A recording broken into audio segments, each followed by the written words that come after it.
मेरा नमस्कार। मेरा नाम अंकेश है और जैसा कि मैंने अपने पिछले वीडियो में आपको बताया था कि कैसे मैं अन्य वीडियो के माध्यम से सवाल पूछने वाला हूँ अलग अलग विषयों पे, तो मैंने जिक्र किया था पिछले वीडियो में डिमोनेटाइजेशन के बारे में। तो मैं वहीं से शुरू करना चाहता हूँ। पहला वीडियो जो इस सीरीज़ का है, मेरा जो पहला इशू है, वो पहला सवाल है मेरा डिमोनेटाइजेशन को लेकर। भले ही देश की मीडिया भूल गई हो, देश के विपक्षी पार्टी भूल गई हो, लेकिन मैं नहीं भूला। और इस वीडियो के माध्यम से मैं सरकार को ये बताना चाहता हूँ कि अभी भी हम हैं, वो लोग हैं जो ये जानते हैं कि आपने क्या किया था, डिमोनेटाइजेशन किया था, और उसकी क्या इम्पैक्ट भारत के इकोनॉमी पर और भारत के लोगों पर पड़ी थी। तो शुरुआत करते हैं पहले पॉइंट से। 8 नवंबर 2016 को मोदी जी ने ऐलान किया कि रात 12 बजे से सारे नोट अमान्य होंगे। आपको याद होगा वो वीडियो। उस वीडियो में मोदी जी ने 3 चीज़ बताई। पहला चीज़ कि हम ब्लैक मनी को, जो काला धन है, उसे कर्व आउट मतलब कि हटाने का काम करेंगे सिस्टम से। दूसरा चीज़ कि करप्शन पर अटैक करेंगे। और तीसरा चीज़ कि टेरर फंडिंग, यानी कि जो भी टेरर एक्ट्स के लिए जो फंड पास होते हैं, या जैसे नक्सलाइट्स वगैरह के पास जो धन होते हैं जिनसे वो लोग परचेजिंग करते हैं हथियार के, तो उनको रोका जा सके। तो इस वीडियो में आइए आगे बढ़ते हैं और देखते हैं। ये वीडियो का जो मेन आधार है मेरा, वो आरबीआई का रिपोर्ट है, जो 2 साल बाद, ठीक लगभग अप्रोक्सीमेटली 2 साल बाद, यानी कि 21-22 महीने बाद to be precise, report RBI का आया, जिसमें उन्होंने बताया कि ये ब्लैक मनी का क्या असर पड़ा देश पर। तो उन्होंने एक डाटा दिया कि 0.7%, मान लीजिए 0.7%, मैं आपको समझाता हूँ कि अगर 1000 रुपया है तो उसका 1% होगा 100 रुपया, 0.7% होगा 70 रुपया। मतलब 1000 में मात्र 70 रुपया ऐसा था जो वापस सिस्टम में नहीं आया। कहने का बात है कि अगर बड़े डाटा पर जाके देखें तो 10,720 करोड़, 10,720 करोड़ रुपीस वापस नहीं आया। उसको छोड़ के जितने भी पैसे थे बाहर, सारे पैसे बैंक में आ गए। अब आप कहेंगे कि नहीं, सरकार तो कहती है कि ये सक्सेस रहा। सरकार तो कहती, सच, आप सच कह रहे हैं, सरकार तो कहती सक्सेस रहा। तो इसलिए मैं सोचा कि मैं क्यों आपसे कुछ कहूं, मैं क्यों बायस्ड। आप कहेंगे कि आप बायस्ड हैं, आप एक तरफ की सिर्फ बात बताते हैं। तो मैंने सोचा नहीं, सरकार के भी मैं आपको बातें बता दूं। सरकार के जो इकोनॉमिक अफेयर सेक्रेटरी हैं सुभाष चंद्र गर्ग, जो उनका बयान है वो मैं आपसे साझा करूंगा, शेयर करूंगा। और जो बाकी डाटा जो आरबीआई ने दिए हैं और जो बाकी डिपार्टमेंट्स ने दिए हैं, उसको मैं साझा करूंगा दूसरी तरफ। यानी कि गेन वर्सेस लॉस, मुनाफा वर्सेस नुकसान। आप अंत में डिसाइड कीजिएगा कि ये डिमोनेटाइजेशन हमें किस जगह खड़े कर दिया है लाके, और इससे कितना फायदा देश का हुआ और कितना नुकसान। सबसे पहले नुकसान से शुरुआत करते हैं, क्योंकि उसका लिस्ट बहुत बड़ा है। सबसे पहला नुकसान है 1.5% जीडीपी घट गया देश का डिमोनेटाइजेशन के कारण, जो अकेला 2.25 लाख करोड़, मतलब 2,25,000 करोड़ का नुकसान जिससे देश को हुआ जीडीपी में। जीडीपी में अब आप कहेंगे जीडीपी तो ओवरऑल प्रोडक्शन वगैरह का फिगर होता है, तो ये डायरेक्ट नुकसान कैसे हुआ। तो मैं भी नहीं कह रहा हूँ कि डायरेक्ट नुकसान हुआ, मैं आपको बता रहा हूँ कि जीडीपी में भी हमारा नुकसान 2,25,000 करोड़ का हुआ, जिसमें कि लोगों का नुकसान जुड़ा है। उसके बाद 105 से ज़्यादा जाने गई, कोई बुजुर्ग मर गया, कोई लाइन में खड़े खड़े फेंट कर गए, बीमार पड़ गए, काफ़ी लोग हॉस्पिटलाइज हो गए, काफ़ी। और तीसरी बात काफ़ी लोग को मेंटल और फिजिकल ट्रॉमा से गुजरना पड़ा। दिन दिन भर खड़े रहे, हम मजदूरी करते रहे बिना पैसे के, लाइन में खड़े रह के एटीएम में पैसे लेने के लिए लाइन में खड़े रहते थे, धूप में खड़े रहते थे। फिर पता चलता था कि नहीं अब तो पैसा ख़त्म हो गया बैंक का, चलो घर जाओ फिर कल आना। ये चलता रहा। शहर में तो ठीक है, पैसे की अवेलेबिलिटी थी। रूरल एरियाज़ की बात करें अगर, गाँव वगैरह में, कस्बे में, बैंक में पैसा तो आता था, जो सब ब्रांच थे बहुत कम आता था। लाइन में लगे होते थे 2000 लोग, पैसे मिलते थे 400-500 लोग को। उसका ट्रॉमा अलग, जो शारीरिक और मानसिक लोग को दिक्कतें हुई उसकी आप बात ही छोड़ दीजिए। चौथी बात पे आते हैं, लगभग 15 करोड़ वर्कर जो डेली वेज पे काम करते थे, यानी कि रोज का काम, जैसे आज काम किया आज कमाया, 2 से 3 सप्ताह, सेवरल वीक्स, मतलब आप महीना भी बोल सकते हैं, काफ़ी सप्ताहों तक वो डिस्टर्ब रहे, उनको जॉब नहीं मिल पाया, उनकी रोजी ज़िंदगी जो रोजी रोटी थी, रोज के जो वेज पे काम करते थे उनको डिस्टर्ब हुआ।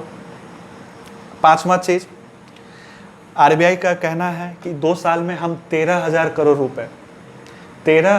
करोड़ रुपए खर्च कर चुके हैं नए नोट्स को बनाने में।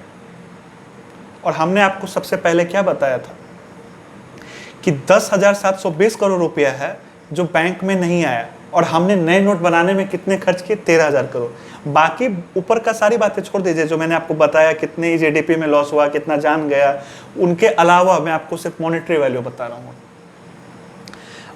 अगला आगे बढ़ते हैं। 5वां चीज, आरबीआई गवर्नमेंट का बैंक होता है। जो मुनाफा आरबीआई के पास आता है, जो सरप्लस, मान लीजिए कि मेरा एस्टिमेटेड ये मुनाफा है, उसके ऊपर जो भी सरप्लस प्रॉफिट होगा वो मैं डिस्ट्रीब्यूट करता हूँ, मतलब देता हूँ केंद्र सरकार को, जो कि 2015-16 में 66,000 करोड़ यानी कि 66,000 करोड़ रुपीस थी, जिसको आरबीआई ने गवर्नमेंट को दिया।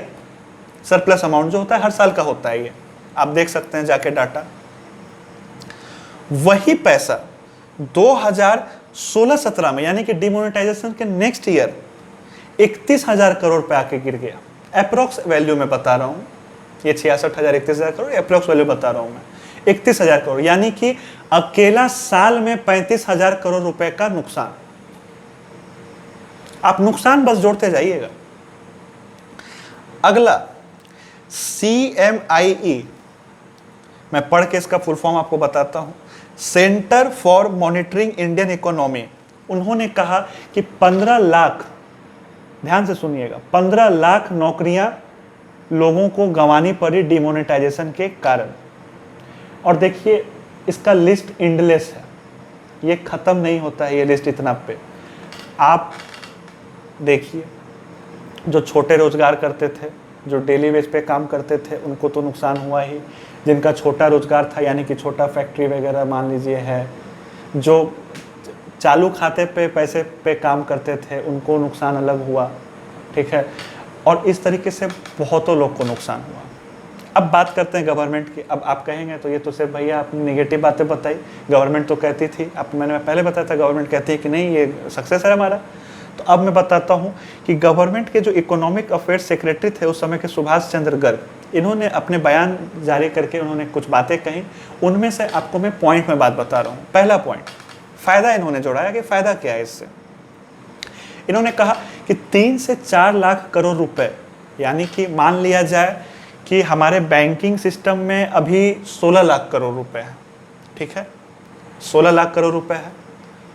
और डिमोनेटाइजेशन के बाद क्या होता है कि 20 लाख करोड़ इस बैंकिंग सिस्टम में आ जाता है।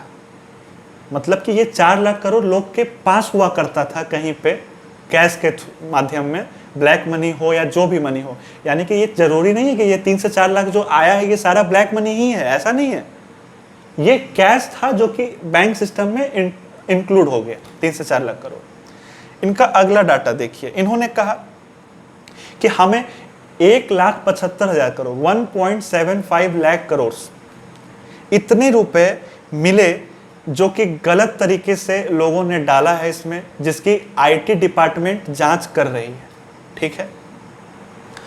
और इन्होंने ये भी कहा कि 18 लाख ऐसे लोग हैं पे कार्रवाई चल रही है और आईटी ऑफिसर्स वगैरह जो भी हैं, इनकम टैक्स के ऑफिसर्स, वो डॉक्यूमेंट तैयार कर रहे हैं, इनके खिलाफ केस तैयार कर रहे हैं और इन पे सब पे मुकदमा चलेगा और इस जांच की जाएगी कि ये कैसे बचे रहे टैक्स सिस्टम से और उस पर रिव्यू किया जाएगा।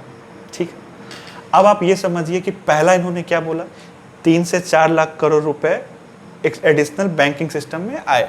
ठीक है, दूसरे बयान में इन्होंने क्या कहा कि 1,75,000 करोड़ सस्पिशियस पाया गया, यानी कि जो बाकी 3-4 लाख करोड़ में 1,75,000 करोड़ को छोड़ के जितने पैसे थे, यानी कि वो सस्पिशियस नहीं पाया गया है।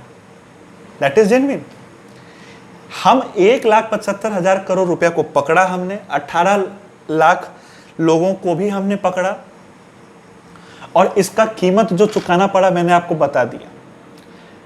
अब मेरा तो सवाल सरकार से ये है कि जब भी कुछ अच्छा करते हो आप, तो आप क्रेडिट ले लेते हो, आप पोस्टर्स लगा देते हो, आप एडवर्टीजमेंट दे देते हो सारे न्यूज़ चैनल्स वगैरह पे, सब कुछ ठीक है, आप प्रचार करते हो अपनी, ठीक बात है।